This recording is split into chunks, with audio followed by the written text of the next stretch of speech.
રશ્મિતા સુમન વાર્તા વર્તુળમાં આપ સૌનું સ્વાગત છે. સૌને નમસ્કાર. પ્રશ્નોત્તર કાર્યક્રમના આ 19મા એપિસોડમાં અતુલ રાવલ પધાર્યા છે અને હું એમનો થોડોક પરિચય કરાવું. અતુલ મૂળે તો વિદ્યાપીઠનો વિદ્યાર્થી, પણ એને થયું કે MA કરવા માટે અથવા તો આગળ ભણવા માટે યુનિવર્સિટીમાં જવું જોઈએ, એટલે ગુજરાત યુનિવર્સિટીમાં આવે છે અને ત્યાં રહીને MA કરે છે. આ સંજોગોમાં મને એમ થયું કે વિદ્યાપીઠમાંથી આવેલો વિદ્યાર્થી શું પરિવર્તન ઈચ્છે છે વ્યક્તિગત રીતે અને પોતાની કારકિર્દીના સંદર્ભમાં. પણ મેં જોયું કે અતુલનો જે રસ છે એ મુખ્યત્વે સાહિત્ય અને સાહિત્ય પ્રીતિ કેવી રીતે એને વિકસાવી શકાય, અંગત રીતે અને જાહેર પ્રવૃત્તિ તરીકે પણ. તો વિદ્યાપીઠનો વિદ્યાર્થી હોવાને કારણે મને એમ હતું કે એ અમુકથી વધારે જુદા પ્રકારનું નહીં વિચારી શકે. એનું બીજું પણ કારણ હતું કે એનો ઉછેર જે થયો, એનો જન્મ, માતા પિતા ચુસ્ત ગાંધીવાદી અને ગોવિંદભાઈ સુમતીબેન ગોવિંદભાઈ વિદ્યાપીઠમાં વાઇસ ચાન્સલર હતા, આપણે સૌ જાણીએ છીએ. અનેરામાં વિશ્વમંગલ કરીને બહુ મોટું સંસ્થાન ઊભું કર્યું અને આખું જીવન એ રીતે ગાંધી માર્ગે જીવ્યા. તો એમને ત્યાંથી આવેલો આ એમનો દીકરો જુદું કેવી રીતે વિચારશે એવો મને અંગત પ્રશ્ન થયેલો. પણ મેં જોયું કે ના, અતુલને કંઈક જુદું કરવું છે, કંઈક અનોખું કરવું છે. અને એને થોડાક એ જમાનામાં જે કંઈ સાહિત્યિક વાતાવરણ હતું એ પ્રમાણેના કાવ્યો કર્યા એવું મને યાદ આવે છે. અને બીજી પણ એવી કંઈક નાની મોટી વસ્તુઓ કરી. પણ ધીરે ધીરે અતુલનો રસ સાહિત્યિક પ્રવૃત્તિ અને કશુંક, મેં કહ્યું એ પ્રમાણે, અનોખું કશુંક કરવાની દિશામાં એ વિચારા કરતો હતો. અને એમાંથી આ ફાઉન્ડેશનનો જન્મ થયો, એકત્ર ફાઉન્ડેશન. અને એકત્ર ફાઉન્ડેશન અતુલની મોટામાં મોટી ઓળખ છે મારી દ્રષ્ટિએ. એટલા માટે કે આ પ્રકારના ફાઉન્ડેશનના ઉપક્રમે સૌથી મોટી ગુજરાતી સાહિત્યની લાઇબ્રેરી, ઓનલાઈન લાઇબ્રેરી ઊભી થઈ હોય સૌ પ્રથમ તો તે એકત્ર ફાઉન્ડેશનની. એને હું એક ઐતિહાસિક ઘટના ગણું છું અને એને પોતાનું જે કામ કરવાનું છે તે કર્યું છે, એ કામ હજી ચાલુ છે. તો એ દિશામાં અતુલની પાસેથી હું જાણવા માંગીશ, એ પ્રશ્નો પૂછે તે પહેલા કે થોડીક વાત કરે. શરૂઆતમાં હું એની સાથે વિચાર વિનિમય કરતો તો એ મને પૂછતો હતો પણ ખરો કે તમને થાય કે હું મારા વિદ્યાર્થીઓને જ પ્રશ્નોત્તર માટે બોલાવું છું. ના, એવું નથી. 19 એપિસોડમાં 12 તો એવા છે જે મારા વિદ્યાર્થીઓ નથી, એટલે એવા કોઈ ભ્રમમાં રહેવાની જરૂર નથી. તો અતુલ મને પૂછે કે સર, તમારા પુસ્તકો મારે લેવા છે. તો હું કહું કે મારે પ્રકાશકને પૂછવું પડે, અતુલ, એવું કેવી રીતે કરી શકાય? મને લાગે છે કે પ્રકાશકનું આ કારણ બીજા લેખકોએ પણ એને આપ્યું હશે. અને એ શરૂઆતનો જે સમય હતો એ ઘણો કઠિન સમય હતો એના માટે. માણસ થાકી જાય, કંટાળી જાય, છોડી પણ દે, એવું પણ બને. પણ એને એ ચાલુ રાખ્યું, પોતાની સાહિત્ય પ્રીતિને એને એ રીતે વિકસાવી. અને એક બહુ મોટું કામ એના હાથે થયું, તે આ ઓનલાઈન ગુજરાતી સાહિત્યની લાઇબ્રેરી અમે તો કહીએ છીએ એને. તો અતુલ, તું એ વિશે થોડી વાતો કરે અને પછી તારા પ્રશ્નોથી આપણે આગળ વધીએ, બરાબર? તો હું રશ્મિતા સુમન વાર્તા વર્તુળમાં તારું સ્વાગત કરું છું. Thank you Sumanbhai. હા, તો હું મૂળે તો તમારો વિદ્યાર્થી જ, અને તમે કહ્યું એમ કે હું વિદ્યાપીઠમાંથી આવ્યો, અને આ તો છેલ્લા હવે 40-50 વર્ષ પાછળ નજર નાખીને જોઉં છું તો હું પણ મને એ બદલાયેલો જોતો હોઉં છું ક્યારેક. તો મેં એક વસ્તુ માર્ક કરી છે કે જ્યાં લિબરલ આર્ટ અને લિટરેચર, અથવા તો ટેકનોલોજી અને લિબરલ આર્ટ, આ બેનો જે ક્રોસ રોડ છે, એ જગ્યા હંમેશા મને ગમી છે. એટલે ટેકનોલોજી જ્યાં મળે છે અને આપણી આ લિબરલ આર્ટ અને ખાસ સાહિત્ય, એ બે એ બંનેનો એક ક્રોસ રોડ છે, અને એક બહુ રસપ્રદ જગ્યા છે. અને ત્યાં જ મોટે ભાગે મેં આખી જિંદગી એમાં આપી છે, અને એ જગ્યાએ એક ઓટલો છે મારો, અને એ ત્યાં હું રહું છું. એટલે આમ તો 15 વર્ષ પહેલા એકત્ર ફાઉન્ડેશન અતુલ, સહેજ હું તને ઇન્ટરપ્ટ કરું. તારો ટેકનોલોજી વિશેનો રસ તો મને બરાબર યાદ છે કે આ કોમ્પ્યુટર તે જમાનામાં ડબ્બા પ્રકારનું હતું ને, તો એ લઈને તું આવ્યો તો, અને મને કે સર જુઓ આમાં શું શું થાય છે બધું. પછી ફેક્સ આ બાજુથી મોકલવામાં આવે ને આ બાજુ આવે, એ વસ્તુ જ મારા માટે એટલી બધી આશ્ચર્યજનક હતી. ખબર છે ને, આપણે તો છે ગુજરાતી શબ્દો એના ફોન્ટ પણ ક્રિએટ કરવાથી શરૂઆત આપણે કરી હતી, અને તે વખતે ઘણા બધાએ કરી, પણ શરૂઆત તો ત્યાંથી જ કરવી પડે. એટલે યુ આર રાઈટ. રાઈટ.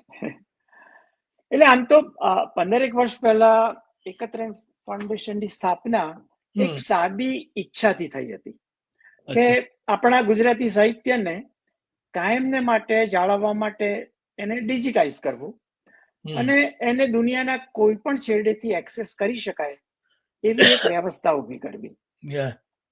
અને તે સમયે ડિજિટલ જગત ઝડપથી વિકસતું હતું, અને આપણી ગુજરાતી ભાષાને આ પરિવર્તન સ્વીકારવું એ બહુ જરૂરી હતું. અને આમ આપણા ભાષાના વારસાને જાળવવાના જુસ્સાને કારણે આ એક પ્રવાસ શરૂ થયો.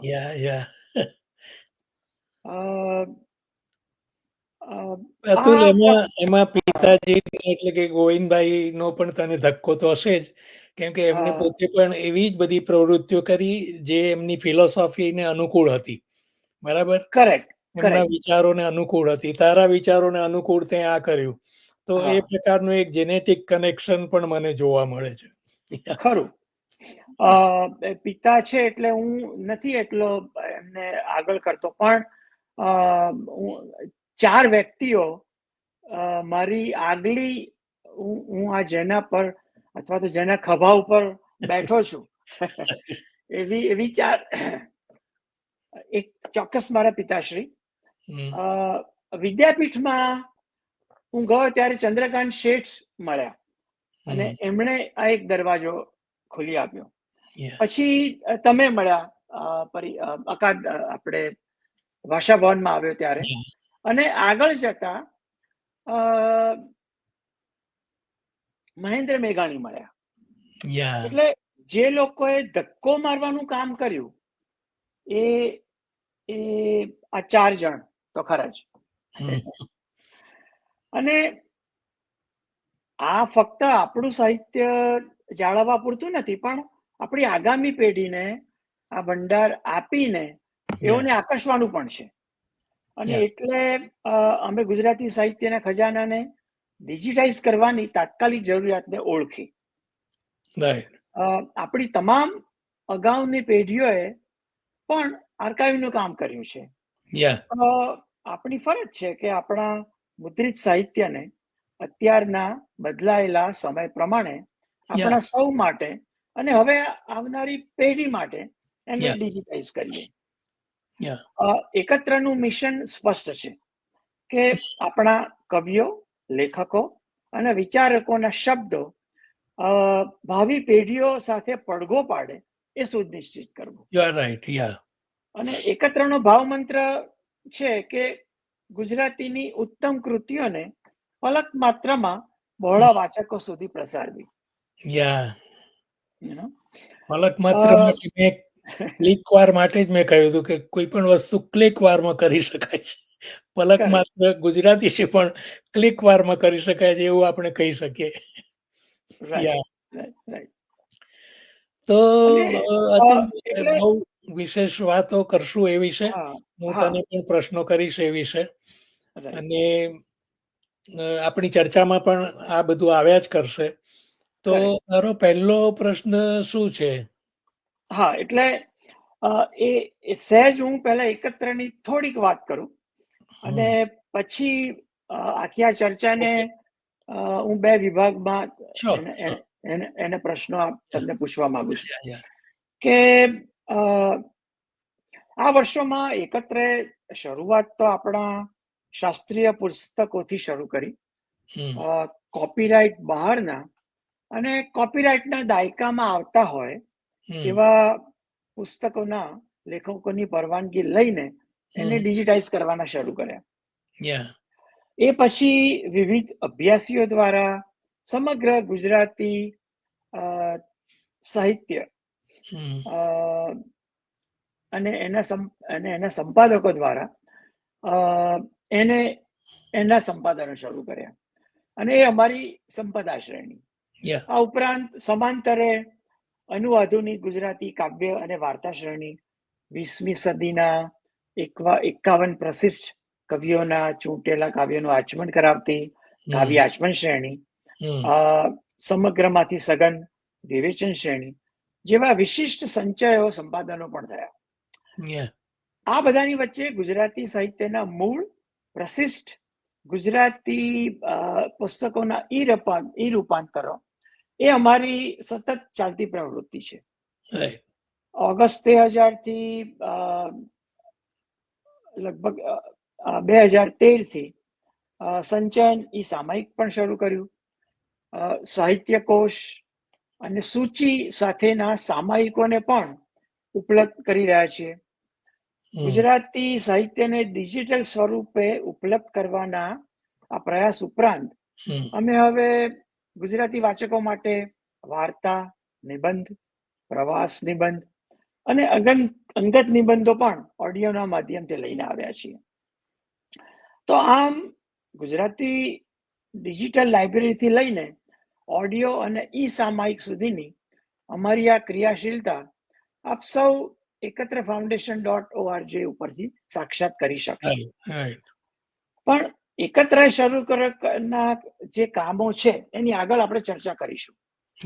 પણ એ પહેલા ઓનલાઈન ગુજરાતી સાહિત્ય અંગેના થોડા પ્રશ્નો અને ડિજિટાઇઝ કરવા જેવી સામગ્રી, એની પસંદગી, એનું ક્યુરેશન, ઓનલાઈન વાંચન વિશે હું તમને થોડા પ્રશ્નો પૂછવા માંગુ છું. કારણ કે તમે આજના જમાનાની નવી ટેકનોલોજીનો ઉપયોગ કરો છો અને નવા માધ્યમો અને નવી પેઢી સાથે પણ સક્રિય જોડાયેલા છો. તો સૌપ્રથમ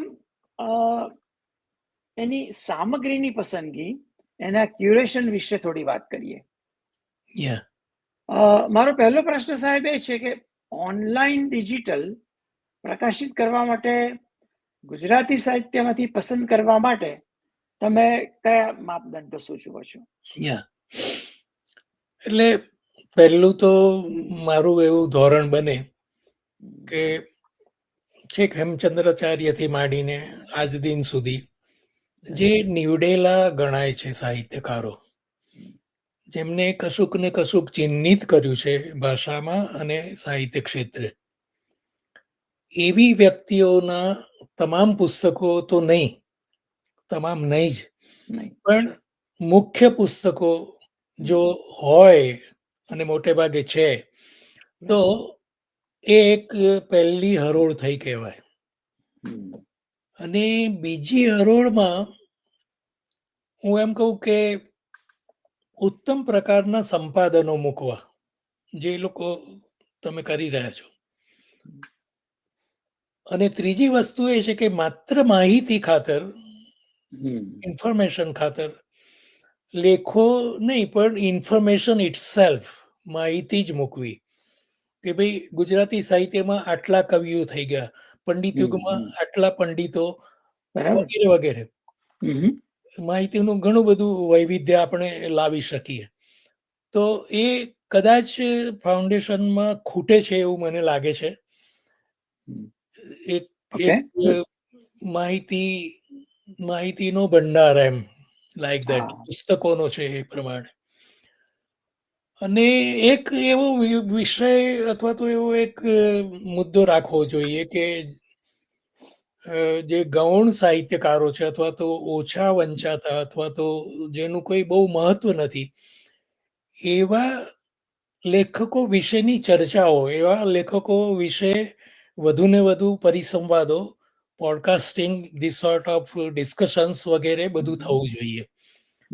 એમને સીધો જ પ્રવેશ અંદર આપી દેવો ફાઉન્ડેશનમાં, એવું એટલે કે તારી ત્યાં અથવા તો બીજી કોઈ પણ જગ્યાએ એનો કોઈ મતલબ નથી. મૂળ જે લાઇબ્રેરીઓ છે એમાં પણ જો એ લોકો નથી વંચાતા કોઈની કોઈ કારણસર, એ લોકોનો એમાં કોઈ દોષ નથી, પણ સાહિત્યના જે ધોરણો છે એ પ્રમાણે જે કંઈ નક્કી થતું આવે છે પરંપરામાં કે ભાઈ આ આપણા નીવડેલા અને આ આપણા નવોદિત, આ આપણા સામાન્ય વગેરે વગેરે. તો એ જે બીજા વર્ગો છે ને ઉત્તમ સિવાયના, નીવડેલા સિવાયના, એમને વિશે ચર્ચાઓ થવી જોઈએ. મને અત્યારે જ છે, આપણે સારંગ બારોટની ચર્ચા કેમ ન કરીએ? ચાલો, મને સૂઝતો એક વિચાર અત્યારે જ સૂચે છે. કેટલી બધી નવલકથાઓ લખી છે એ માણસને. હું તો જ્યારે સ્કૂલમાં હતો ત્યારે વાંચતો હતો. લેટ અસ ડિસ્કસ આઉટ કે આ બધી નવલકથાઓ લખી, તો એનું શું થયું ને શું ન થઈ શકે, એમાં કશું સત્ય હતું ખરું, એમ આપણે ચર્ચાઓ કરી શકીએ. આવી રીતે મારા મનમાં કંઈક ખ્યાલ બેસે છે. ના, બરાબર છે. તમે મારો જે બીજો પ્રશ્નનો અડધો જવાબ તો તમે એમ જ આપ્યો. મને એમ હતું કે સામગ્રી ક્યુરેટ કરતી વખતે લોકપ્રિય અને ઓછી જાણીતી સાહિત્ય કૃતિઓ વચ્ચે સંતુલન કેવી રીતે જાળવી શકીએ? ના, એટલે સંતુલન આ જ રીતે જાળવી શકાય.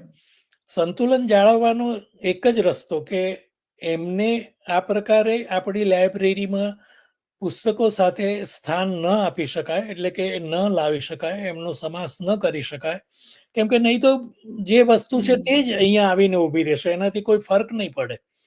મારે એકત્ર ફાઉન્ડેશનમાં જવાનું કારણ શું હોય કે મને ઉમાશંકરનું કે ગોવર્ધન રામનું કંઈ ને કંઈ જાણવું હોય.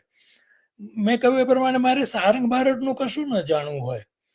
મારા મનમાં હોય કે ભાઈ આપણો એક જમાનાનો નવલકથાકાર, પણ એનું કોઈ ઐતિહાસિક મૂલ્ય ન હોય, એટલે હું ફાઉન્ડેશન પર શું કરવા જઉં? ફાઉન્ડેશન પર એ લોકો જ આવશે જે લોકોને વધુ અભ્યાસની ગરજ છે, વધુ જેનો રસ કેળવાયેલો છે, જે લોકો કંઈ ને કંઈ નવું કરવા માગે છે, જે ઉત્તમ પરંપરા બની છે તેની સાથે જોડાવા માગે છે, એ લોકોને સીધે સીધું કામ લાગશે તે મુખ્ય પુસ્તકો અને સંપાદિત સામગ્રી. આ મારું ચોક્કસ. ના, સરસ સૂચન છે તમારું. બરાબર છે. રાઈટ. ચોક્કસ. છેલ્લા 1.5-2 દાયકામાં આઈ થિંક ગુજરાતી સાહિત્ય પણ જાણે કે ડિજિટલ એરા, વિજાણુ માધ્યમમાં પ્રવેશી ગયું છે. એની ગતિવિધિ અને સ્થિતિ વચ્ચે ઘણા વિભિન્ન પ્રતિભાવો આવી રહ્યા છે. ખાસ તો ફેસબુક અને પોતાના બ્લોગ વિશે આપનું નિરીક્ષણ શું છે? હું અનેક આ પ્રકારના સંવાદોમાં કહી ચૂક્યો છું અને લખી પણ ચૂક્યો છું કે સોશિયલ મીડિયાને એવી સૂગથી જોવાની જરૂર નથી. પહેલી તો વાત એવી પાંડિત્યપૂર્ણ દ્રષ્ટિથી જોવાની જરૂર નથી. એ દ્રષ્ટિ પરંપરાગત છે. સવાલ એ છે કે એના લાભાલાભ શું છે એ આપણે સમજી લેવું જોઈએ. ફેસબુક છે કે ઇન્સ્ટાગ્રામ છે કે જે કંઈ છે તે, અને વિકિપીડિયા છે, અથવા તો આખું ઇન્ટરનેટ જગત છે તમારી સામે. હવે તો એઆઈ ને કારણે માઇક્રોસોફ્ટ બિંગ થી માંડીને ગૂગલ બાર્ડ અને જાઇમિની ને બધું કેટલું બધું છે. તો એ આખું વિશ્વ તમારી સામે ખુલી ગયું છે, માત્ર તમારા સાહિત્ય પૂરતું નહીં, વિશ્વ સાહિત્ય માટે અને વિશ્વના કોઈ પણ વિષય માટે, માત્ર સાહિત્ય નહીં. તો આટલો મોટો જ્ઞાન ભંડાર જ્યારે આપણી સામે ખુલ્લો છે અને એમાંથી કોઈ પણ વસ્તુ તમને ઉપયોગી તમે લઈ શકો છો, કોઈ તમને પૂછતું નથી, તમારે કશા ચાર્જીસ આપવા પડતા નથી, તો એનો લાભ કેમ ન લેવાય? હવે બીજી બાજુથી એની મુશ્કેલી એ છે કે તમે જે લોકો પોતાની રચનાઓ મૂકે છે ફેસબુક પર, ખાસ તો આપણી વાત કરીએ તો એ લોકો એનાથી ખુશ થાય છે, લાઇક્સ મળે છે, આ વગેરે બધું જાણીતું છે, પણ એ લોકો પણ સમજે છે કે આનું કશું મૂલ્ય નથી. તો એવી એક સોશિયલ, જેને કહી શકાય એ પ્રકારની ઇફેક્ટ આવ્યા કરે છે કે આપણે બધા સાથે છીએ. પણ what about literature, what about literary quality, એ પ્રશ્નો આવવાના. ત્યાં તમારો કોઈ રોકટોક કરનારો તંત્રી નથી, ત્યાં કોઈ તમને પૂછનાર નથી. તો એ રીતે જો આખું ચાલ્યા કરે તો એ ઘાતક છે, એટલું જ ઘાતક છે. પણ આ બધાનો લાભ લેવો, વિશ્વ સમગ્રનો લાભ લેવો. ધારો કે તમે ગઝલ કરો છો, ગઝલ લખો છો, બરાબર? તમને એવો પ્રશ્ન થવો જોઈએ કે અરબસ્તાનમાં ગઝલ લખાતી હશે, બરાબર? તો ઈરાનમાં લખાતી હશે, શું થતું હશે અત્યારે? Let me find it out. તો એટલું બધું જાણવા મળે કે ના પૂછો વાત. અને ત્યારે થાય કે અરે, આ તો વાત જુદી છે. હું આ રીતે એને બહુ જ લાભપ્રદ ગણું છું, અને એની સાથે સૌએ જોડાયેલા રહેવું જ જોઈએ. એનો અર્થ એ નથી કે આ બધું નકામું છે, મેઇન સ્ટ્રીમ નકામું છે કે પરંપરાઓ, એવું હું કહેવા નથી માંગતો. યા બરાબર છે. ઓકે, તો હવે આપણું જે સાહિત્યિક અને જાહેર કે ટ્રસ્ટોની સંસ્થાઓ પણ હવે ઓનલાઈન ગ્રંથો મુકાવે છે. દાખલા તરીકે વિશ્વકોશ, સાહિત્ય પરિષદ, સાહિત્ય અકાદમી અને બીજા ટ્રસ્ટો, અને હવે તો વ્યક્તિઓ પણ ઓનલાઈન ગ્રંથો, સામાયિકો મૂકી રહ્યા છે. તો અહીં કેવા પ્રશ્નો અને વલણો આપને દેખાય છે, અને કેવી માહિતી લેવી તે કોણ નક્કી કરે છે? માહિતીનો તો મુદ્દો આપણે હમણાં કહ્યું એ પ્રમાણે એવું એક હાયરાર્કિકલ ઓર્ડર તમે રાખી શકો, નીવડેલા સંપાદનો વગેરે વગેરે. પણ મને જે મોટી મુશ્કેલી લાગે છે તે એ લાગે છે કે જ્યારે તમે ડિજિટલ એરિયામાં દાખલ થાઓ છો ત્યારે ડેટાબેઝ મહત્વનો મુદ્દો છે. યસ. કેમ કે એ તો ડેટાબેઝ સિવાય કોઈને ઓળખતું નથી. હવે તમારો ડેટાબેઝ જો ડિફેક્ટિવ હશે, નંબર 1, તમારો ડેટાબેઝ મર્યાદિત હશે તો એને તકલીફ પડશે. તમારા ડેટાબેઝમાં વૈવિધ્ય હશે તો પણ એને તકલીફ પડશે. કેમ કે એક સંસ્થાએ ધારો કે એક લેખક વિશે કે એક પુસ્તક વિશે આવી વાત કરી છે, બીજો આવી વાત કરે છે, ત્રીજો આવી વાત કરે છે, તો એ એમાંથી પછી સાર જ પકડશે. અને જો સાર નહીં પકડાય તો એ છોડી દેશે. આ તો મેં જનરલ વાત કરી, પણ શબ્દોને વિશે પણ એમ થઈ શકે, જોડણીને વિશે પણ એમ થઈ શકે, ઉચ્ચારોને વિશે પણ એમ થઈ શકે. આપણે અત્યારે અનુનાસિકો ને માટે અનુસ્વાર જ કરીએ છીએ, બરાબર? જોડણી કોષના સાર્થને અનુસરીને. પણ બોલવામાં તો અનુનાસિકો છે, સંબંધ એમ જ બોલાય છે, પાંડિત્ય અણ જ બોલાય છે. તો એ સંસ્કૃતને અનુસરશે, અને જે લોકો સંસ્કૃતને અનુસરતા હશે, મારા જેવા કે સુરેશ જોશી કે રાજેન્દ્ર શાહ જેવા, અને એ લોકોને જોવાથી એને ડિસ્ટર્બન્સ થશે કે આ શું છે, આ 3-4 જણા આવું કરે છે, આ બધા તો આવું કરે છે, મારે શું સાચું માનવું? એટલે એક પ્રકારની યુનિફોર્મિટીની જરૂરિયાત છે, નંબર 1, જોડણી ક્ષેત્રે અને વિભાવનાઓના ક્ષેત્રે પણ, પરિભાષાના ક્ષેત્રે પણ એક વાક્યતા આપણે ઊભી નથી કરી શક્યા. હું ડિકન્સ્ટ્રક્શનને વિઘટન કહું છું, ડિકન્સ્ટ્રક્શનને કોઈ બીજો માણસ બીજું કહે છે, દરેક જણ પોતપોતાની રીતે સાચા છે એવું લાગે છે, ધેટ્સ ઓકે. પણ સાથે બેસીને આપણે સહિયારા નિર્ણયો કરીને, જેમ ગાંધીજીએ કરાવ્યું હતું તેમ સાર્થ જોડણી કોષ કરાવ્યો હતો, એમ આપણે સહિયારો નિર્ણય લઈને સ્વીકારી લેવું જોઈએ. તો બધા પછી એને અનુસરશે, અને તો એઆઈને ફાવશે, અથવા તો માધ્યમોને ફાવશે કે ચાલો હવે આપણે આ કરી શકીએ. એટલે એ તકલીફ મને દેખાય છે. સંસ્થાઓ જો એ ઊભી નહીં કરે, વ્યક્તિઓ નહીં કરે, તો તકલીફ થવાની છે. કારણ કે એ જ મોટો પ્રશ્ન છે. બધા એઆઈ ને ફીડ કરવા, અથવા આપણે સાહિત્ય બધું જ એક જગ્યાએ એકઠું કરવા માટે પણ બધાએ ક્યાંક તો ભેગા થવું પડશે. યા અને રાઈટ. અચ્છા, હવે જુઓ કે પ્રકાશકો પણ હવે તો હાર્ડ કોપી ઓછી અને ઓનલાઈન કે ઓન ડિમાન્ડ પ્રકાશન કરી આપે છે. અહીં પણ ગુણવત્તા, રસરૂચિ, ઘડતર વિશે આપને શું લાગે છે? હવે તો છાપામાંના લેખો પણ ઓનલાઈન થાય છે. એટલે જે ડિજિટાઇઝ પુસ્તકો થઈ રહ્યા છે એ લોકોનું એક કહેવું એમ છે કે અમે એવી ઇન્વેન્ટરી બનાવીને કે બધો સંગ્રહ કરીને શું કરીએ. નંબર 1. એનું મુખ્ય કારણ એમની પાસે એ છે કે બજાર નથી. ગુજરાતી સાહિત્ય પૂરતી વાત કરીએ એટલે અમે જેમ ડિમાન્ડ ઊભી થશે તેમ તેમ કરતા રહીશું. તો એને વિશે તો લેખકો શું કરી શકે? લેખકોએ હાજ પાડવી પડે. એક પરિસ્થિતિ ઊભી થઈ છે. એના લાભાલાભ છે એમાં આપણે ન જઈએ, પણ એ એક વાસ્તવિકતા છે કે મારે લેખક તરીકે પુસ્તક કરવું જ છે, પ્રકાશકને પુસ્તક કરવું જ છે. હવે એ ગ્રાહક સુધી કે વાચક સુધી કેવી રીતે પહોંચે, અથવા તો ગ્રાહક કે વાચક અમારા બે સુધી કેવી રીતે આવે, એ બધા પ્રશ્નો છે. પણ આ વાસ્તવિકતા વચ્ચે ડિજિટાઇઝ પુસ્તકો અથવા તો લેખો કે કંઈ પણ જે બધું મુકાય છે એનો સરસ અભ્યાસ થવો જોઈએ. એની સરસ સમીક્ષાઓ થવી જોઈએ. સમીક્ષાઓ હું લિટરરી વેલ્યુઝની રીતે નથી કહેતો, એની એક સોશિયો લિટરરી જે વેલ્યુ છે તેની રીતે. દાખલા તરીકે આ એકત્ર ફાઉન્ડેશનનું જ એક સમીક્ષાનું તત્વ છે, એમાં પડેલું છે, કરવું જ જોઈએ કે ભાઈ ચાલો વોટ ઇઝ ધીસ, આ એક્ટિવિટીને તમે કઈ રીતે જુઓ છો, સોશિયો લિટરરી કે લિટરરી કલ્ચરલ લેવલે તમે કઈ રીતે જુઓ છો.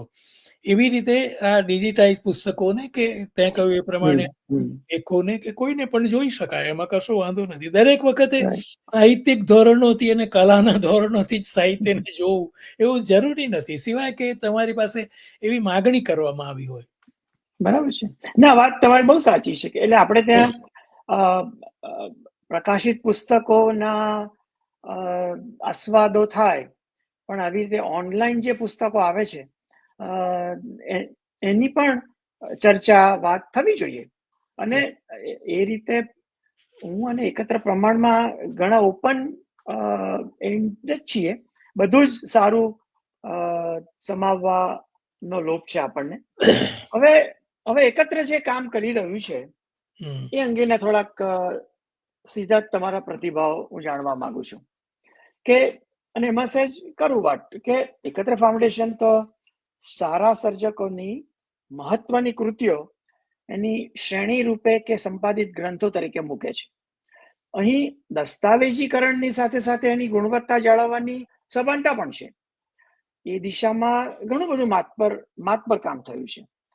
અહીં છેક મધ્યકાલીનથી લઈ પ્રાચીન અને સાંપ્રત સુધીના સમગ્ર સાહિત્યના દરિયામાંથી પસાર થયેલી આપણી ટૂંકી વાર્તા, નિબંધ, એકાંકી, બાળ વાર્તા, ગઝલ, પ્રવાસ, બાળ સાહિત્ય, અછાંદસ કવિતા, અંગત નિબંધ, વિવેચન, નારી સાહિત્ય જેવા લગભગ બધા જ સાહિત્ય પ્રકારોને આવરી લેવાયા છે.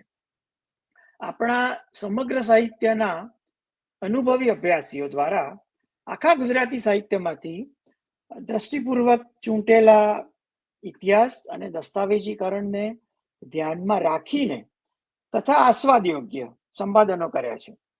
અમારા મુખ્ય સંપાદકો શ્રી રમણ સોની, ઓફકોર્સ તમે, મણિલાલ પટેલ, યોગેશ જોશી, જયેશ ભોગાઈતા, શરીફાબેન વીજળીવાળા, કીર્તિદાબેન શાહ, શ્રદ્ધા ત્રિવેદી, ઉષાબેન ઉપાધ્યાય, તોરલ પટેલ જેવી વ્યક્તિઓ આ ભગીરથ કાર્યમાં જોડાયેલા રહ્યા છે.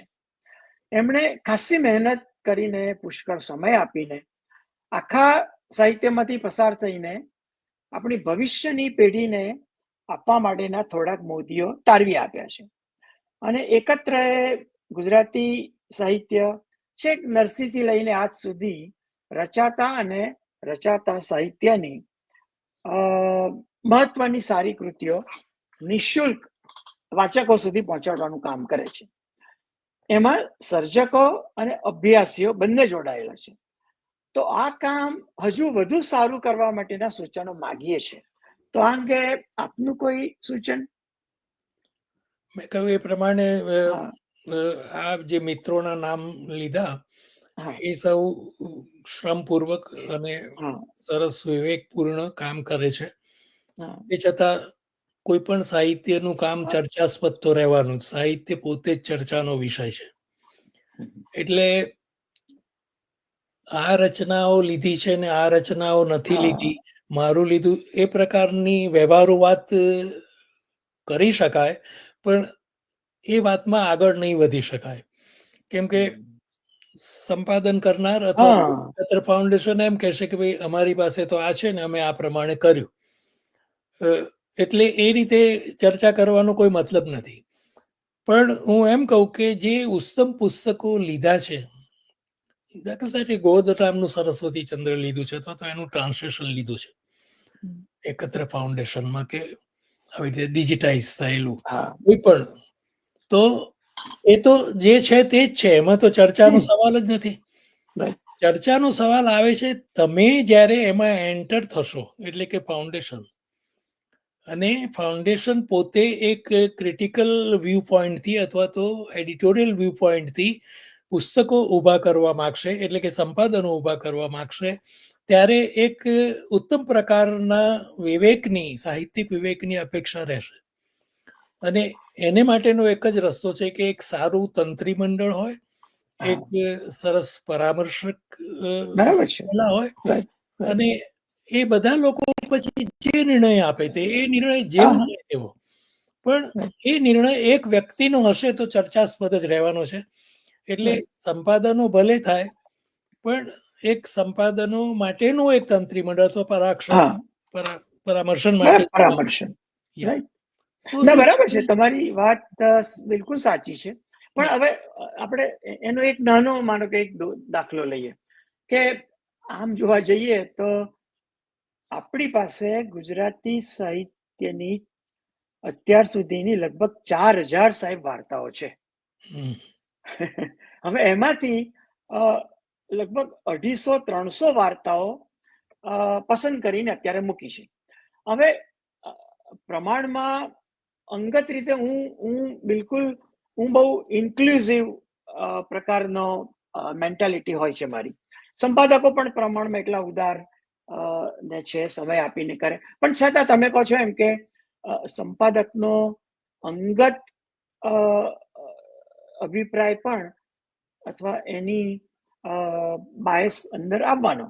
પણ તમે કહો છો એમ અમે એમાં પરામર્શકો પણ જોડીએ છીએ. એ અઘરું કામ છે, પણ બને એટલું ઇન્ક્લુઝિવ રહીને. અને બીજું એક ફાયદો એ છે સોનભાઈ કે આ ડિજિટલ પ્રકાશન છે.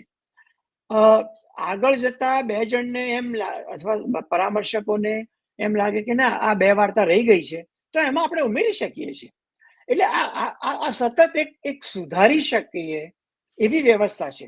નહીં, એટલે આમાં એક બહુ મોટો ફાયદો છે.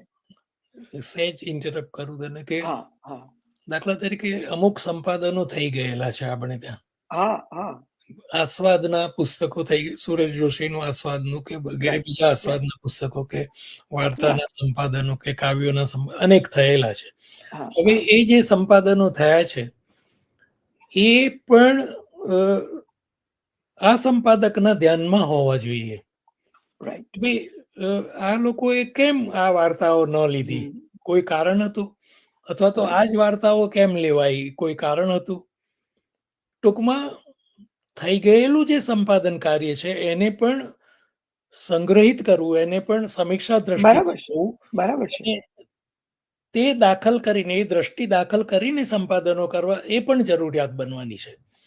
ના, તમારી વાત બહુ સાચી છે કે અને હું ઇતિહાસ તો સર્જાયેલો જે કઈ ઇતિહાસ છે ને બરાબર છે. એ એને તમે ઓળખીને અથવા તો એને બાજુ પર મૂકીને નહીં કરી શકો. તમે કરશો તો તરત જ ટીકા થશે કે ભાઈ આ વાર્તામાં કશો જ દમ નથી, કોઈ લેખકે કોઈ સંપાદકે લીધી નથી, તમે શું કરવા લીધી? અલબત્ત એની પાસે કોઈ કારણ હોય તો જુદી વાત છે. બરાબર છે. એટલે જેને અને જનરલ કોન્સેન્સસ કહેવાય, બહુ સંમતિ રાઈટ, એને વિશેની, રાઈટ, લેખક યા, કૃતિને વિશેની, એને રાઈટ. વિશે આપણે એક સમીક્ષા દ્રષ્ટિ રાખવી જ પડશે અને એના ઉપર વિચાર કરીને જ આગળ વધવું પડશે. નહીં તો એટલે એ બધું કામ પરામર્શક કરે ના, અથવા મંત્રીમંડળ રાઈટ. કરે એમ બને. ના, તમારી વાત સાચી છે. અને પ્રમાણમાં અમારા બધા એટલા સજ્જ સંપાદકો છે. નવા લખનાર પણ મળતા નથી. એનીવે, પણ એક બીજું, એટલે હું તો તમે કહો છો એ જ રીતે કે અહીંયા જે સંપાદનો થાય છે બધા સંપાદનોના સંપાદન છે. ઘણું બધું આપણે આવરી લઈ શકીએ, કારણ કે આ એક ઐતિહાસિક કાયમ માટે સાચવવા માટે કરીએ છીએ. એમાંથી રસ રુચિ પ્રમાણે જેને જે જોઈએ તે લઈ શકે. આમાં એક એટલે બીજું પણ કહું, અતુલ, કે હા. આપણે ઐતિહાસિકતાનો મુદ્દો જ છોડી દેવો. કેમ કે ઇતિહાસ કરવા જશો ને તો એમાં આ જ ના, તકલીફ થવાની છે કે આમની સામે એ સવાલ હતો સુંદરમની સામે, જ્યારે એમને અર્વાચીન કવિતા હા, લખી ત્યારે, કે હું રાઈટ. મુખ્ય કવિઓની વાત કરું તો આ બાજુનાઓનું શું. એટલે એને મુખ્ય ધારાના નહીં એવા કવિઓની પણ વાત કરી છે. You try to understand it. Yes, yes, તો યસ. એ સંજોગોમાં આપણે એ જોવું જોઈશે કે ભાઈ આપણે એનું એ કામ શું કરવા ફરીથી કરીએ છીએ. આપણે ઇતિહાસ દ્રષ્ટિ જ છોડી દઈએ. આપણે એમ કહીએ કે અમારી દ્રષ્ટિએ આટલી વાર્તાઓ અમને ઉત્તમ લાગી છે, બસ, નો ઇતિહાસ. બરાબર છે. યા પણ જ્યારે આપણે એને ડિજિટાઇઝ કરીને જો કાયમ માટે સાચવતા હોઈએ તો થોડુંક દસ્તાવેજીકરણ પણ મનમાં રાખવું તો પડશે ને. એટલે હિસ્ટોરિકલ લાઈન તમે બરાબર રાખો, હા, પણ ક્રમ એને બરાબર છે. એને બરાબર ઐતિહાસિક છે. માનદંડથી મૂકવાની અથવા તો એ રીતે ભૂમિકા આપવાની કોઈ જરૂર નથી, એમ કહેવા માંગુ છું. ના, બરાબર છે, વાત સાચી છે તમારી. એને ઐતિહાસિક ભૂમિકાએ મૂકો જ નહીં. તમે આમ બતાવી શકાય કે ભાઈ પહેલી વાર્તા પછી એ બરાબર છે. રાઈટ. એ નિર્ણય કરવા દો વાચકને. બરાબર તમે છે.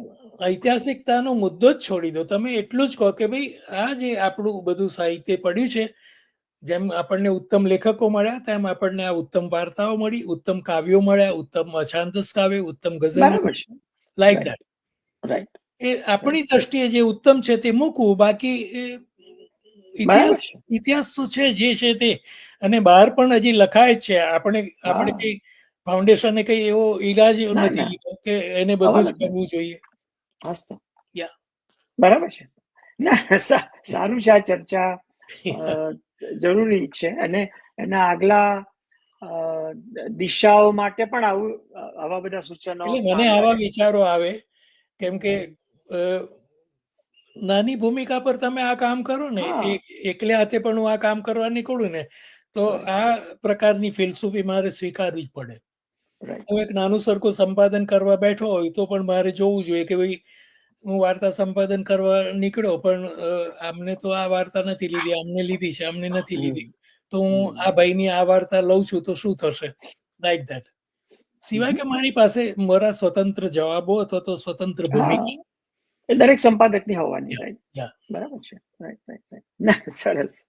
હવે જુઓ કે આ નાણાકીય, આખી આ પ્રવૃત્તિમાં નાણાકીય ખર્ચને આપણે અવગણી નહીં ઘણા શકાય. પૈસા ખર્ચ્યા છે એવું મને ના, લાગે. ના, ના, એટલે એમાં તો અમારા એક મુક રાજેશ મશરૂવાલા બહુ જ આમાં સમય અને હેલ્પ આપે છે.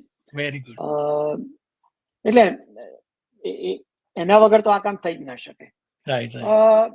પણ મુશ્કેલી અ, સમયસર સારી હસ્તપ્રત તૈયાર કરી આપનાર અભ્યાસીઓ છે, પણ ઓછા છે. એની છે. પરામર્શન પણ કરાવીએ છીએ, પણ હજુ આપણું સાહિત્ય ડિજિટાઇઝેશનની ઘણું રાહ જોઈને બેઠું છે. આપણું ઉત્તમ સાહિત્ય તો જૂના ગ્રંથો અને જૂના સામયિકોમાં એના પણ કોપીરાઇટ લાઇબ્રેરીના અંધારામાં દટાઈને પડ્યું છે. સાહિત્યના સંશોધકો, અભ્યાસીઓ, વિદ્યાર્થીઓ તેમજ જિજ્ઞાસુ વાચકોને હવે કેટલાય જૂના ગ્રંથો છોડા જડતા નથી, કેમ કે લગભગ અલભ્ય બની ગયા છે. તો એવા બહુમૂલ્ય અને બહુ બૃહદ ગ્રંથોનું મુદ્રિત પ્રકાશન પણ લગભગ અશક્ય જ રહેવાનું. સો આઈ બિલીવ કે the reference material should be freely accessible Yeah. and available online. Yeah. That way it can, truly serve the community and reach the wider audience. Yeah. તો તમારી દ્રષ્ટિએ આપણા સાહિત્યને લાંબા ગાળા માટે આર્કાઇવ અને તેને સાચવવાની શ્રેષ્ઠ પ્રથાઓ કઈ છે, અને ડિજિટલ ફોર્મેટમાં મૂળ ગ્રંથોની અધિકૃતતા કેવી રીતે સુનિશ્ચિત કરી શકીએ, અને એના ડિજિટાઇઝેશન માટે શું આપનું મંતવ્ય છે? દાખલા તરીકે નર્મદનું મારી હકીકત આપણે લઈ રહ્યા છે, રાઈટ, એ જેવું છે તેવું મૂકવું જોઈએ. નંબર 1, જેવું છે તેવું, એની જે જોડણી છે એ જોડણી. નરસિંહ રાવ હોય, બકર ઠાકોર હોય, એ લોકોની જે જોડણી હોય, તારું લખતા હોય તો તારું જ તમારે કરવાનું, તારું કરવાની જરૂર નથી. રાઈટ, તો you have to preserve it, number 1. Right. પણ એની સાથે ને સાથે તમે એવી કમેન્ટ્સ મૂકી શકો કે ભાઈ આ પ્રમાણે ત્યારે લખાતું બોલાતું હતું, આ પ્રમાણે થતું હતું, વગેરે વગેરે. એટલે દરેક વખતે નોટ્સની અથવા તો નોંધની જરૂર ઊભી રહેવાની છે. રાઈટ. કોઈને કોઈ પ્રકારની નોંધ, તમે એને શા માટે સ્પર્શ્યા, તમે એને શા માટે તમારા ઘરમાં લાવ્યા, એ તમારે કહેવું જ પડશે. તો ઉત્તમ જ લેવાનું, નર્મદનું બધું નહીં, મેં કહ્યું એ પ્રમાણે. બરાબર છે. એવી જો તમે પુસ્તકોની એક શ્રેણી બનાવો, નર્મદથી માંડીને આજ દિન સુધીની, અને એવું નક્કી રાખો, એવું ધોરણ રાખો કે દરેકમાંથી એક જ રચના લેવી છે. You try to understand my point. કે નર્મદમાંથી એક જ લેવું છે તો શું લેવું, એમ 4 જણા નક્કી કરે કે મારી હકીકત લેવું છે. ગોવર્ધન રામમાંથી શું લેવું છે, 4 જણા કે અરસ્વતી ચંદ્ર નથી લેવું, રાઈટ, અને આ લેવું છે, હૃદયગ્રંથ લેવું છે, કે ફલાણું લેવું છે, ઢીકણું લેવું છે. રાઈટ. તો you decide that kind of inventory list આખું બનાવો કે અમારે આને રિપ્રેઝેન્ટ કરવું છે, અમારે આને સાચવી રાખવું છે. નંબર 1. બીજા નંબરમાં એમ થાય કે જે કંઈ છોડી દેવાયું છે તે તો તેની જગ્યાએ છે જ. એ પુસ્તકોનું શું થશે એની ચિંતા ફાઉન્ડેશન કરે તો સારી વાત છે, પણ ફાઉન્ડેશનનો ભંડાર ભરાઈ જશે, પછી ત્યાંથી અહીંયા આવશે, બીજું કશું થશે જ નહીં. અતુલ, એટલે એ બહુ મોટું ભયસ્થાન છે એક રીતે જોવા જઈએ તો. કે આજે એક ગામડાની લાઇબ્રેરીમાં જેટલી વસ્તુઓ છે એટલી બધી વસ્તુઓ આપણે એક શહેરની લાઇબ્રેરીમાં લઈ આવીએ. એ જ રીતે બધા શહેરોની લાઇબ્રેરીનું બધું આપણે, no, it is not possible. Even you are suppose to be totally selective આ અર્થમાં કે ઉત્તમ કાવ્યો કયા, ઉત્તમ વાર્તાઓ, ઉત્તમ વિવેચનો કયા, લેખકો જવા દો, રચનાઓ પર, કૃતિઓ પર જ ધ્યાન આપીએ તો ઘણી બધી વસ્તુઓ માં એક પ્રકારનો વિવેક કરવાનો પ્રશ્ન આવશે કે ના, આ હોઈ શકે, આ ના હોઈ શકે, વગેરે વગેરે. બરાબર છે. ના, તમારી વાત, તમે જે નોંધની વાત કરી ને તે બહુ સાચી છે અને અગત્યની છે.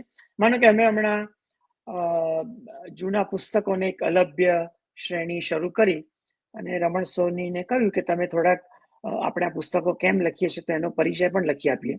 પછી અમે એવું પણ કરીએ છીએ કે આ પુસ્તકનો કૃતિ પરિચય અને કર્તા પરિચય એ ભલે પુસ્તકમાં નથી, પણ આપણે કેમ લઈએ છીએ એ પણ જુદા જુદી વ્યક્તિઓ પાસે લખાવીએ છીએ. એટલે પુસ્તક પ્રવેશ કરવામાં વાચકને પણ એક નાની ઇન્ટ્રોડક્શન મળી જાય. બરાબર છે.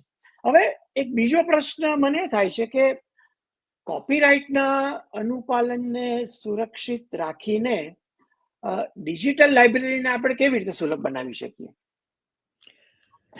કોપીરાઇટનો મુદ્દો તો એટલો બધો વિચિત્ર છે કે ના પૂછો વાત. કેમ કે ધારો કે મારી કોઈ વસ્તુ ફાઉન્ડેશન લે છે, મારું કોઈ પુસ્તક, તો હું કહું ને કે ભાઈ મારો પ્રકાશક તો મને આ પ્રકારે રોયલ્ટી આપે છે ને મારો આ ઉપર આ રત્નો કોપીરાઇટ છે ને મારું એમાં આટલું બધું લેણદેણ છે. બરાબર છે. તો એ વસ્તુ તો સચવાવી જ જોઈશે. સરવાળે એ વાત આવીને ઊભી જ રહેશે કે ભાઈ તમે એ લેખકોને પુરસ્કાર આપો છો, એ લેખકોને જો પ્રકાશકો પુરસ્કાર આપે છે તો તમે રોયલ્ટી આપે છે તો તમે આપશો, શું કરશો? આ બધા પ્રશ્નો જોડાયેલા છે. છે. આપણે આ કામ એ રીતે શરૂ કર્યું છે એ સાહિત્ય પ્રીતિ, મેં શબ્દ વાપર્યો એ પ્રમાણે. હા, અને પ્રીતિમાં કશા લેખાજોખા કદી હોય નહીં, એમાં બરાબર. પૈસા તો વચ્ચે આવે જ નહીં. તો એ સાહેબ, સંજોગોમાં અત્યારે અમે લોકો જે લેખકો સામેથી પરવાનગી, જે કોપીરાઇટ, સાહેબ આપણું એટલું બધું ઉત્તમ સાહિત્ય તો હજુ કોપીરાઇટ ના દાયરામાં છે. તમે માનશો કે કાકા સાહેબ સ્વામી આનંદ એ પણ હજુ એટલું લાંબુ જીવેલા સરસ રીતે, તો હજુ એ કોપીરાઇટ. હવે મારો પ્રશ્ન એ છે કે કાકા સાહેબને આપણે હજુ વેચવાના કે વહેંચવાના? એટલે કોપીરાઇટ નો મુદ્દો એવો છે અતુલ કે કોપીરાઇટ માટે તમે વિનંતી કરી શકો ને લેખકને. લેખક હયાત હોય તો એને લેખકને કહે કે ભાઈ હું તારે ત્યાંથી મારે ત્યાં લાવું છું ને તારો કોપીરાઇટ સચવાશે અહીંયા. બરાબર છે. એટલે કોપીરાઇટના મુદ્દાને એ રીતે વાંધો ના આવે. અને 50-60 વર્ષે તો કોઈ કોપીરાઇટ રહેતો નથી એવી કંઈક મને ખબર છે. તો એ સંજોગોમાં એ લેખકો ફ્રી થઈ જાય છે આપણા માટે. એ તમારા ડોમેઇનમાં આવી શકે છે, પબ્લિક ડોમેઇનમાં આવી શકે છે. બરાબર છે. એટલે એ કોઈ પ્રશ્ન નથી. સવાલ પેલો આવે છે કે જે એક્ઝિસ્ટિંગ રાઇટર્સ છે અને એના પુસ્તકો જ્યારે આપણે લીધા છે અને એની સાથે જો કોપીરાઇટ નથી સચવાતો અને એને કારણે પુરસ્કારથી માંડીને નકલો કેટલી, આવૃત્તિઓ કેટલી, પુનર્મુદ્રણ કેટલા, સો મેની આખો જે વ્યવહાર છે એ આવીને ઉભો રહે છે. તો એ સંજોગોમાં એક નાનું સરખું ગણિત આપણે ઊભું કરવું જ પડે કે ભાઈ સાહેબ વધારે કશું નહીં કરી શકીએ. એટલે આખી પ્રવૃત્તિ એ પુસ્તક વિરોધી નથી. પુસ્તક સુધી વાચકને પુસ્તક સુધી પહોંચાડવા માટેનું આ તો કામ છે. એટલે ઉલટું જે વેચાતા પુસ્તકો છે એને તો અમે લોકો એનાથી દૂર જ રહીએ છીએ. ઉલટું એ વધારે વેચાય એનું એ જો પુનર્મુદ્રણ ના થવાનું હોય તો પછી અમે વિનંતી કરીએ અને ઘણા બધા લેખકો તૈયાર થઈ રહ્યા છે. હવે બીજો પ્રશ્ન, હજુ બીજા 2-3 પ્રશ્નો એ છે કે હવે જો અમે ઓગસ્ટ 13,000 થી રમણ સોનીના સંપાદન હેઠળ સંચયન ત્રૈમાસિક શરૂ કર્યું. હાલ એનો બીજો તબક્કો મણિલાલ પટેલ અને કિશોર વ્યાસના સંપાદનમાં ચાલી રહ્યો છે, જેમાં મુખ્યત્વે ગુજરાતીની સર્વકાલીન ઉત્તમ અને રસપ્રદ કૃતિઓ રજૂ થાય છે. એનો મનોહર લેઆઉટ કે ખ્યાત ચિત્રો, પઠન ધ્વનિ અંકનો પણ એના વિશેષો છે. તમે પણ સાહિત્ય સંરચનના 3 અંકોનું સંપાદન કરેલું છે. તો આ અંગે આપની શું ટિપ્પણી છે? મેગેઝિન વિશે એટલે એક મેગેઝિન હોય ત્યાં સુધી બરાબર છે કે ફાઉન્ડેશનનું પોતાનું એક મેગેઝિન છે, એક મુખપત્ર છે, જેમ કોઈ સંસ્થાનું હોય એ પ્રમાણે, ત્યાં સુધી બરાબર છે. બાકી એક નવું સામયિક ઊભું કરવું સાહિત્યનું, એ મને જરૂરી નથી લાગતું. હા, જરૂરી એટલે તે કર્યું છે અને જે લોકો એ સાથ સહકાર આપ્યો છે એ તો સારી વસ્તુ છે, પણ મને એ જરૂરી નથી લાગતું. કેમ કે ફાઉન્ડેશન એક સાહિત્યની સંસ્થા કરે એ બધી વસ્તુઓ નથી કરવાની. મુખ્ય હેતુ ઓનલાઈન ડિજિટાઇઝેશનનો એ છે કે જે વસ્તુઓ ફિઝિકલી એ પોસિબલ નથી, મેળવવી ઉપલબ્ધ નથી, સરળ નથી, એને અમે સરળ કરી આપીએ છીએ. આટલી જ વાત છે. એમાં તમે એક વસ્તુ દાખલ કરી કે કેટલાક અમે ઉત્તમના સંપાદનો કરીએ છીએ. તમે 3જા નંબરમાં કહી શકો કે અમે એનું કેટલાકનું ધ્વનિ મુદ્રણ કરીએ છીએ, લાઈક ધેટ. એમાં પણ પેલી લાઈન તો નક્કી કરવી જ છે કે આટલા લેખકોને જ અમે એની જ વાર્તાઓના ધ્વનિ મુદ્રણો કરીશું, બાકી નહીં કરી શકાય. આ અમારી સંકલ્પના છે. You can say like that. બરાબર છે. ઓપનલી જ્યારે એવું કહેવામાં આવે છે ને ત્યારે કોઈને વાંધો નથી આવતો, પણ ઓપનલી કશું જ કહેવામાં નથી આવતું. અને એટલે અહીંયા નહીં, કોઈ પણ જગ્યાએ સંપાદનો શરૂ થઈ જાય છે અને પછી એમાંથી આ બધા નાના મોટા અસંતોષ ઊભા થઈ જાય છે. આપણે ત્યાં સંપાદનોને વિશેનો અસંતોષ અથવા તો એને વિશેનું દુઃખ હું મારી આખી કારકિર્દીથી જોતો આવ્યો છું. Yeah. એ જ રેફરન્સમાં મારો બીજો પણ પ્રશ્ન, એટલે તમે કહ્યું તે, એટલે એકત્ર જે સંચયન કરે છે એમાં મુખ્ય તો એકત્રની થોડી પ્રવૃત્તિઓ એ સંસ્થા જે કરે છે એની વાત થાય, અને બીજી આપણી જે સર્વકાલીન જૂની ઉત્તમ કૃતિઓ છે એ વચ્ચે વચ્ચે મળતી રહે. હવે તમે અમારા એક નોંધપાત્ર સર્જક છો અને તમે સમાંતરે સતત કૃતિ સંપાદનો, વાર્તાના સંપાદનો, વિવેચન આટલું બધું કર્યું છે, અને ખાસ તો અસંખ્ય સામાયિકોના સંપાદનો પણ કર્યા છે, તંત્રી કાર્ય સંભાળ્યું છે. હવે સાહિત્યિક સંસ્થાઓ દ્વારા પરબ, એતત, શબ્દસૃષ્ટિ, બુદ્ધિપ્રકાશ તો પ્રકાશિત થાય છે. હવે ધારો કે આજનો કોઈ નવ યુવક તમને આજે નવું સામાયિક કરવા જઈ રહ્યો છે, તો તમે એને શું સલાહ આપશો? અથવા તો જે તે સામાયિકના તંત્રી કે સંપાદકની મંશા આમ તો એના સંપાદકીય અને એની સામગ્રીમાંથી મળી રહે છે, એવું નહીં? ના, એટલે ધારો કે કોઈને નવું સામાયિક શરૂ કરવું છે, તો હું એને પહેલી વાત તો એ જ કહીશ, અને કહી પણ છે, સાગરને મેં કહ્યું કે તું માત્ર ઓનલાઈન જ કર, ને એને પહેલેથી ઓનલાઈન જ કરું તો એને કર્યું છે. ખેપ નામનું સામયિક એને એક અંક પણ પ્રકાશિત કર્યો છે. ઓકે. કેમ કે તમે હવે પરંપરાગત રીતે સામયિકો કરવા જશો તો એનો કોઈ મતલબ નથી, સિવાય કે તમે એને સારી રીતે ચલાવી શકવાના હોય. અને સર્વસામાન્ય સાહિત્યિક સામયિકો શરૂ કરવાનો કોઈ મતલબ નથી. તમે માત્ર ગઝલ માટેનું સામયિક કરો, તમે માત્ર વાર્તા માટેનું સામયિક, કાવ્ય માટેનું કરો, તમે માત્ર અછાંદસને માટેનું કાવ્ય સંપાદન કરો, તો એ એક જુદી વસ્તુ બની જશે. બાકી હું વિચાર, મેં ખેવના 22 વર્ષ સુધી ચલાવ્યું, બરાબર. હવે અત્યારે મને એવું થાય કે ચાલો ખેવના હું ફરીથી શરૂ કરું, તો એનાથી શું થવાનું?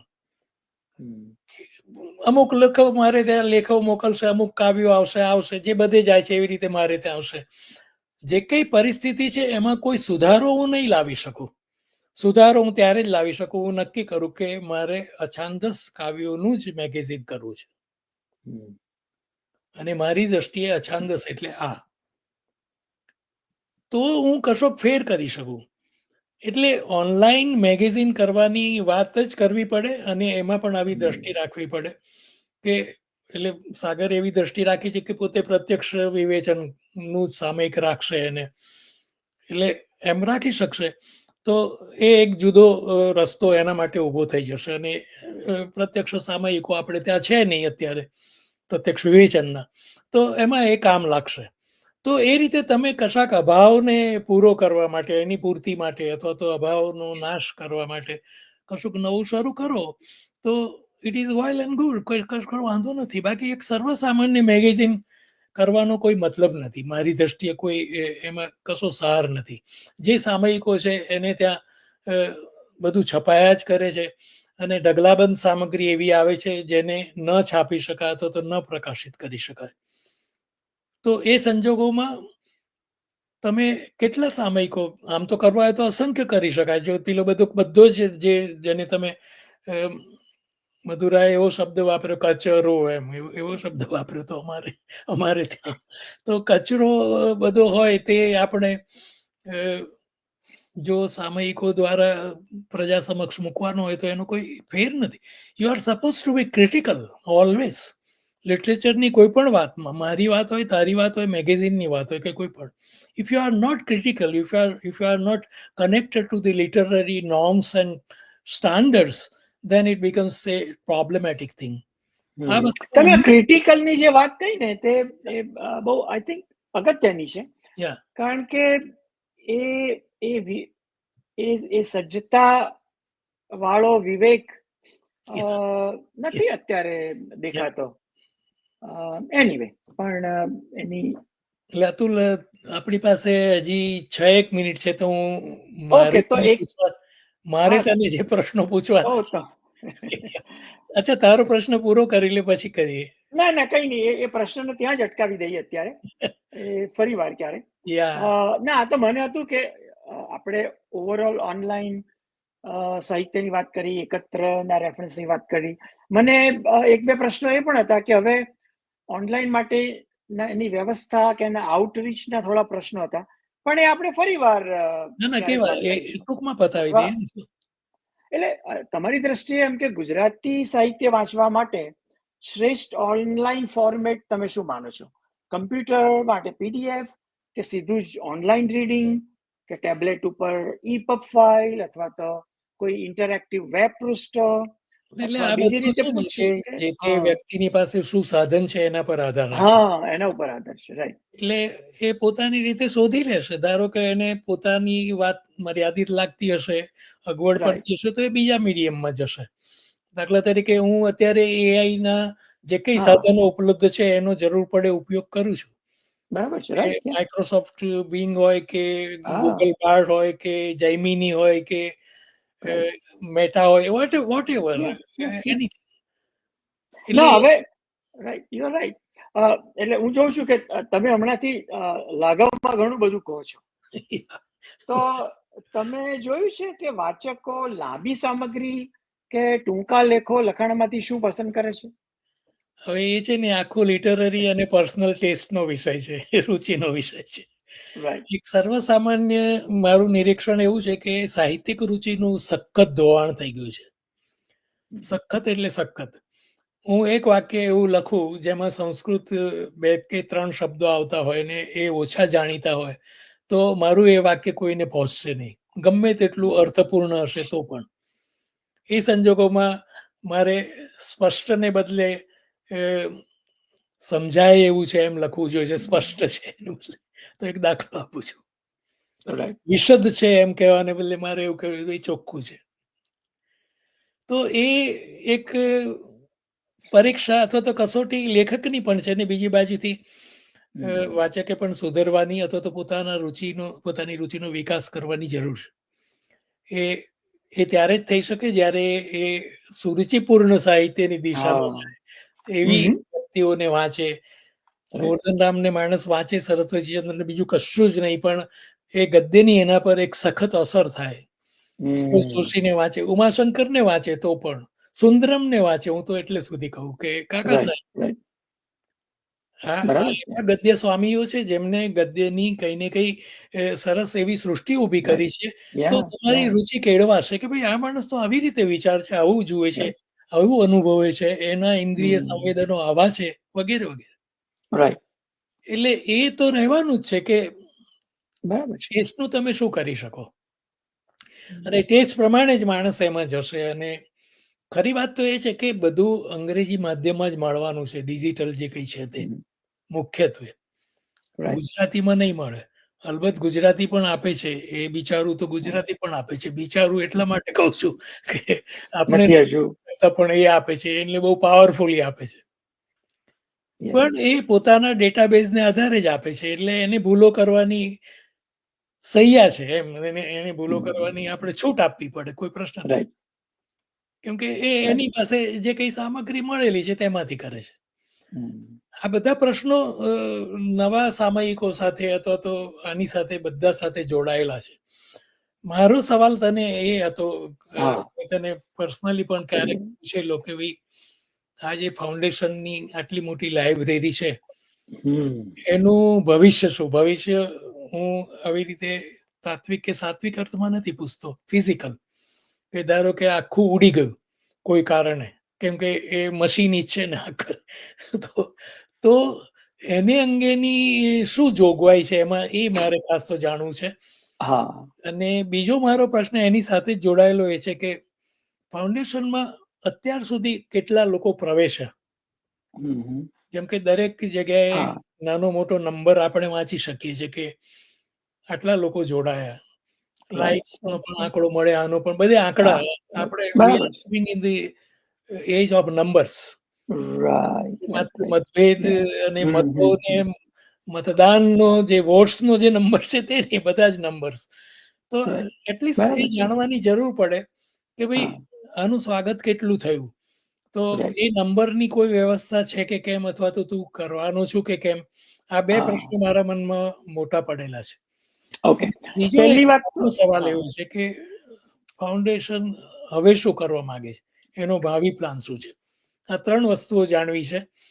અને અંગતપણે મારે એ જાણવું છે કે તું પોતે શું લખવાનો હવે, તારા કાવ્યો કે વાર્તાઓ અથવા તો જે કંઈ લખાયેલું છે એનું પુસ્તક કરવું છે કે કેમ? આટલી વસ્તુઓ મારે તારી પાસેથી અને આપણા મિત્રોને જણાવવા માટે હું પૂછી રહ્યો છું તને.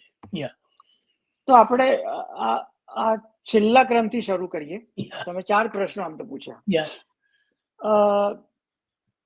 એટલે હું ભણતો તો ત્યારે જે આખી ઉર્મી ની તાજી ઉર્મીઓ જે હતી, પણ પછી મેં જોયું સાહેબ કે સરસ્વતીનું વરદાન મારી ઉપર નથી.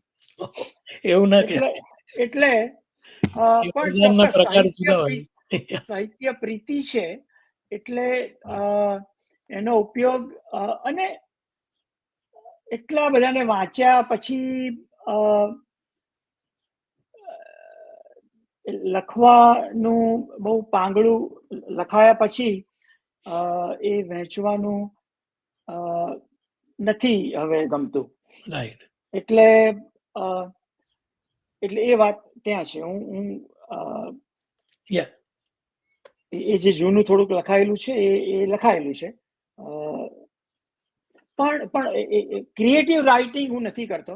પણ આ 71ની પ્રવૃત્તિઓ નિમિત્તે થોડુંક વિચારવાનું, થોડુંક એ રીતે લખવાનું ચાલે છે. એ કરવું જોઈએ. હા, એ થોડું કરું છું. બીજી વાત એ કે હા, યુ આર રાઈટ, ડિજિટલ છે એટલે ગમે ત્યારે ઉડી જઈ શકે, એટલે એના માટેના બેકઅપ્સ ને બધું અમે કરતા હોઈએ છીએ. અને હું જોઉં છું કે મેં છેલ્લા જે કર્યું, જેમ જેમ ટેકનોલોજી નવી હાથમાં આવતી ગઈ એમ એને જુદી જુદી રીતે ઢાળવાનો ટ્રાય કરીએ છીએ, અપડેટ કરી રહ્યા છીએ. અને એ રીતે અત્યારે અમારી ઈચ્છા તો એવી છે કે એક બાજુ આવા સારું સાહિત્ય તારવીને પણ મૂકવું, પણ એક બાજુ આપણું જે જૂનું સાહિત્ય છે એની એક ડિપોઝિટરી પણ કરવી, એનું એક લિસ્ટિંગ પણ કરવું અને એને ડિજિટાઇઝ પણ જ્યારે અનુકૂળતા કરવું, જ્યારે સમય પેલું મેં ઇન્ફોર્મેશનનો મુદ્દો રજૂ કર્યો ને કે ભાઈ નર્મદના આટલા પુસ્તકો, સુરેશ જોશીના આટલા પુસ્તકો, કાકા સાહેબના આટલા પુસ્તકો, એટલે આખું એનું એક ડેટા મળે. અને એ બહુ મોટું જો ને પરિષદ પણ એનો કોષ હજુ અપડેટ નથી કરી શક્યા. 50 વર્ષ પછી તો કેટલું, 50ની ઉંમરના પછી ત્યાં સુધીનું લીધું ને પછી તો હજુ કેટલા બધા બાકી છે. હા, ઇતિહાસ હજી બીજા લોકો જે લખે છે, જીવતા છે, એને બધું પૂરું કરી લેવા દો. એ કેટલા સ્વીકારાય છે, કેટલું નીતરે છે એમાંથી, બરાબર છે. પછી ઇતિહાસમાં આવે તો સારી વાત છે. એટલે આમ તો તમે જે આ બધું કહો છો એ તો એક બહુ મોટી સંસ્થાનું કામ છે, પણ હવે નાના પાયે પણ અમારાથી જેટલું થાય અને બધાનો સહકાર જેટલો મળે એટલું કરી રહ્યા છીએ. ઇવન વિશ્વકોશ પરિષદ, અકાદમી બધા જ અમને ડિરેક્ટલી મદદ કરે છે, સપોર્ટ કરે છે, એટલું સારું છે. હવે નંબરની જે વાત કરી ને તમે, હું એ રીતે શરૂઆતમાં થોડોક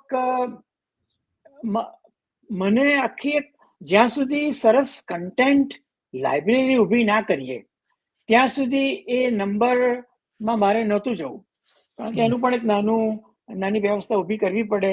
તમે જુઓ કે મારે તો એટલું સરળ બનાવવું હતું અથવા બનાવવું છે, તમારે એમાં પ્રવેશ કરવા માટે કોઈનું નામ, ઈમેલ, હું તો કશું જ અમે લોકો ભેગું નથી કરતા. સીધું જ તમે આવીને, એટલે આપણે અત્યારે તો લોકોને વાંચતા કરવા છે, જ્યારે એમાંથી જે હોય એમાંથી જોઈને વિભાગવાર જોઈને સીધું પુસ્તકમાં પ્રવેશી શકે એટલું સરળ બનાવવું છે. અને એટલા માટે મેં કોઈ મોનિટાઇઝેશન નહોતું રાખ્યું.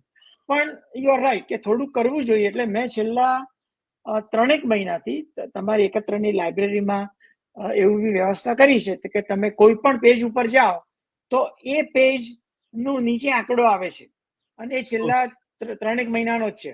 તો લગભગ મેં જોયું કે લગભગ 1.5-2 લાખ નો આંકડો એ લાઇબ્રેરીમાં ના પ્રવેશમાં થયો છે. ઘણું સારું. એટલે એ આંકડો સારો ટૂંકો મોટો મને નથી ખબર, પણ આટલા જોઈ રહ્યા છે. એટલે અને પછી એનાથી ફાઉન્ડેશનને પોતાને ખ્યાલ આવે કે ભાઈ right. આપનું આ પ્રકારનું તો રિસેપ્શન થઈ જ રહ્યું છે, લોકો આવીને Right. જુએ છે તો ખરા, બેસે છે તો ખરા, લાઈક ધેટ. રાઈટ અને જ્યારે એ આંકડો હું જોઉં છું ત્યારે મને એવું થાય છે કે આટલા બધા લોકો ગયા અને હું હજી નથી ગયો. આ એક વ્યવહારુ વાત. બરાબર છે. રાઈટ. હવે તમને એક આ તો નવાઈ લાગે આપણને, પણ જુદી સાઈડની વાત છે. હમણાં વચ્ચે મેં થોડાક મારા અંગત એક રસને લીધે આપણને થયું કે સાહિત્યની સાથે નોન ફિક્શન પણ કેટલું બધું લખાય છે. અને વેસ્ટર્નમાં તો નોન લિટરેચરની પણ એટલી મોટી એક મોટો જોનરા છે કોઈ પણ વિષયમાં. તો મને થયું ચાલો આપણે એમાંના થોડાક પુસ્તકોને સમરાઇઝ આખા તો મૂકી ના શકાય, એનું થોડુંક સમરાઇઝ કરીને મૂકીએ તો સાહેબ તમને નવાઈ લાગશે કે આપણા સાહિત્યના પુસ્તકો તો બાજુ પર રહી જાય, પણ લોકોને એ પ્રકારના પુસ્તકોમાં એટલો બધો રસ પડ્યો કે એનો આંકડો બહુ મોટો થઈ ગયો. એટલે આવું બધું પણ છે. એક ભયસ્થાન છે. જવાબ આપું પછી આપણે વાત પૂરી કરીએ, કેમ કે 6 મિનિટ આપણે લીધી છે. ના ચોક્કસ. એટલા માટે કે આજે કોઈ વસ્તુની સમરી છે, એ સમરીને તમે ગુજરાતીમાં મૂકી, બરાબર. હવે એ સમરીનું ગુજરાતી કેવું થયું એ પ્રશ્ન છે, સમરી તે પ્રશ્ન છે. બરાબર છે. એમાંથી એક ખોટો મેસેજ પહોંચવાનો પણ શક્યતા છે. બીજા નંબરમાં એટલું વાંચીને જ માણસ બેસી રહે એવું પણ છે. જેને ખરેખર ગરજ હશે તે જશે. બરાબર છે. એને એ પ્રકારની ટેકણ ગાડી આપવાની શું જરૂર છે, મારું એવું કહેવાનું. બરાબર છે. વગર કારણે આપણું કામ વધે છે. આપણને એવા સમૃદ્ધ અથવા તો એવા શક્તિશાળી લેખકો કે અનુવાદકો મળે તો જુદી વાત છે, બાકી એની અઘરું છે. તો એવા કામ ન કરવા, એવું મારું તો અંગત મંતવ્ય એવું થાય. ના, એટલે એમાં એનું એક કારણ એ પણ હતું કે માનો કે અહીંયા બધી મોટી યુનિવર્સિટીઓ છે, એ લોકોએ એમ કે એસેન્શિયલ બુક સિરીઝ કરી કે ભાઈ હવે આજના વાચકને એમ કે આટલા 50-60 વિષયો નું એકદમ કોન્સન્ટ્રેટેડ તમે આપી શકો, આટલું તો એને વાંચવું જોઈએ એમ. એટલે આ તો એ દિશામાં એક નાની શરૂઆત કરી હતી. એમાં પણ હજુ વધારે સારું નક્કર પણ અઘરું છે. અને એ તો હવે કદાચ એઆઈ પાસે જ થોડું કરાવવું જોઈએ, કારણ કે એની પાસે તો મોટો ખજાનો, મોટી હાર્ડ ડ્રાઈવ લઈને બેઠો છે આપણી હાર્ડ ડ્રાઈવ કરતા. એટલે એ આપણને આ બધામાંથી તારવીને થોડુંક આપે અને એમાંથી તારવીને થોડુંક ગુજરાતી આપણે કરી શકીએ તો બરાબર છે. આટલું સરસ. પણ મજા આવી તમારી સાથે. પણ બહુ જ મજા આવી, અતુલ. અને આશા રાખીએ કે મિત્રોને પણ આનંદ આવ્યો હશે. અને એમના જે કોઈ પ્રશ્નો હશે એના જવાબ આપીશું. યોગ્ય પ્રશ્નો જવાબ આપવા યોગ્ય હશે તો જવાબ આપીશું. અને ફરી પાછા આ ઉપક્રમે મળીશું સૌ મિત્રો. અતુલ, તારો આભાર માનું તો તને ન જ ગમે, સીધી વાત છે. ના, આભાર તો શું સાહેબ, તમે આટલું સરસ બધા સાથે જોડાવ છો આવી રીતે. આ વિષયની રીતે આપણે થોડાક વિચારો વ્યક્ત કરી શકીએ, વિચાર કરી શકીએ, એ બહુ જરૂરી છે. એટલે એ વાત આગળ ચાલશે. બરાબર છે. ના, અને છેલ્લે તો મારે આટલું જ કહેવાનું કે એકત્ર એક નાની સંસ્થા છે, પણ એ ઘણા બધા લોકોની એક સાથે કરેલી આખો મહેનતનો પુરાવો છે. આપણા સર્જકો, સંપાદકો અને વાચકો એ બધાએ સાથે મળીને આપણા સાહિત્ય અને ભાષાના આ દીપને પ્રગટ રાખવાનો છે. અને હું તો આશા રાખું કે આવનારી પેઢીઓ સુધી ગુજરાતી આપણી સાહિત્યની ઉજવણી, જાળવણી અને પ્રચારનું કામ ચાલુ રાખીએ આપણે. રાઈટ. સરસ. ઓકે, ભલે. થેન્ક યુ સાહેબ. મળીએ. આવજો. Thank you. આભાર તમારો. આવજો. બાય. આવજો. બાય. આવજો.